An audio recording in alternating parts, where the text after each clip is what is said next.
Transactional analysis for beginners. Psychology basics. How to apply TA in everyday life to communicate more effectively, improve relationships, and finally understand yourself. By Markus Bode. Read by Oliver Brown. Forward. Human communication determines our everyday lives, whether it's at work with colleagues, consciously and intentionally in a couple's relationship, or out of necessity at an appointment with the authorities. Whether it's planned and excessive, such as during a long phone call with a good friend, or casual and reduced to the essentials, such as at the supermarket checkout.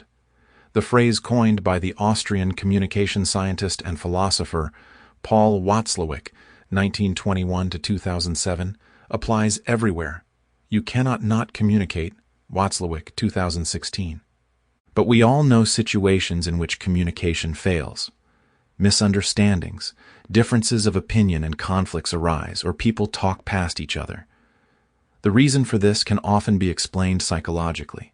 Two people can experience one and the same situation, but perceive and judge it differently due to their different backgrounds. A comment made by my counterpart can also come across to me completely differently than intended. Failed communication can become a problem if it affects essential areas of your life. A misunderstanding with a supermarket cashier is not a big problem. In the worst-case scenario, she will give you a receipt that you didn't actually want. However, if you have fundamental communication problems with your partner or your superior at work, this can have a negative impact on your everyday life and can lead to recurring or permanent conflict situations. However, very few people think about and analyze their own communication or that of others. We like to get lost in blame and make other people responsible for the misunderstanding or conflict that has arisen. Don't make this mistake, but approach the communication problem analytically. How can you do this? Quite simply, with transactional analysis.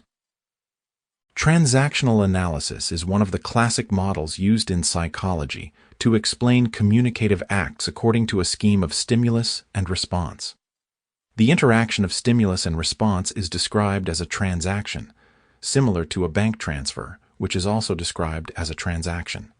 You present your debit card, stimulus, and the money is transferred, reaction. Most communications or social interactions in general can also be described in this simple way. With the help of transactional analysis, you will learn to understand what is going on in yourself and in others during a communicative act. Once you have fully understood communication, the misunderstandings and conflicts that arise from it will resolve themselves. Sample complete. Ready to continue?